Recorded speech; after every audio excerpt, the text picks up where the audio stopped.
Hey Mariaka, so I'm back with Pia, Orphans Chapter 21, continuing.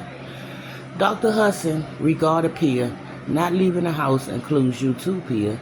We still don't understand why this particular flu is so virulent or how it spread, and we don't know if surviving it means you can't get sick again.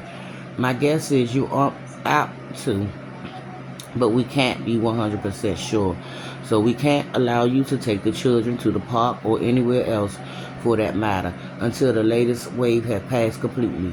If the weather is fair, they can play in the backyard garden for a little while, but they're not to set foot outside the fence. Yes, sir, Pia said.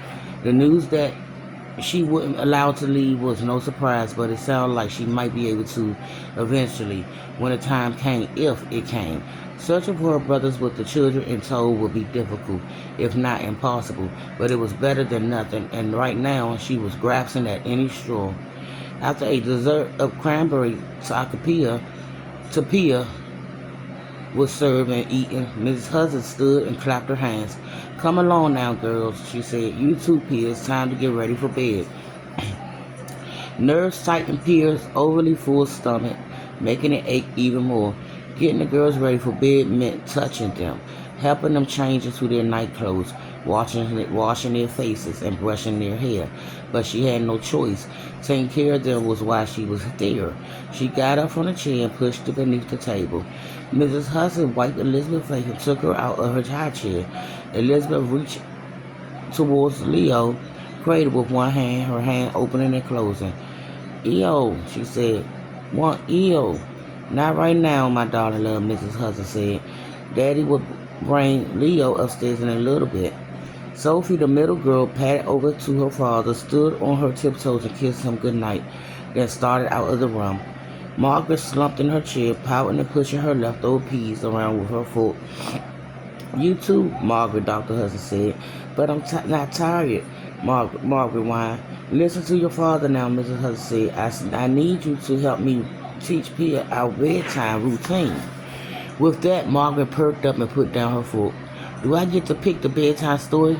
"Of course," Mrs. Hudson said, "and I'm sure Pia will be happy to read it to you." Delighted, Margaret jumped down from her chair, ran over to her father, and gave him a kiss. Mrs. Hudson edged closer to Pia and whispered, "You do know how to read, don't you?" Pia nodded and tried to smile. Reading would be the easiest thing she had to do. Suddenly, Margaret darted around the table and grabbed her wrist with both hands. Come on," Margaret said, tugging and pulling towards the door. "I want to show you my favorite book."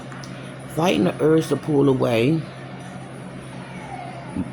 Pia allowed Margaret to drag her out of the room, waiting for a stab of pain or a sense of heaviness somewhere in her body. To her relief, she felt nothing. Hopefully it would be the same with the other girls.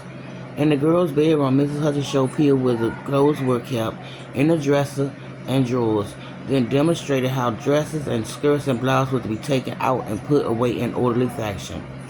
Pia did her best to pay attention while she helped the girls change. But between worrying about what she might feel and the girls wanting her assistance at the same time, it was nearly impossible. When she knelt beside Sophie to help her step out of her leggings, Sophie's foot caught in the material and she grabbed Pia's arm to keep from falling.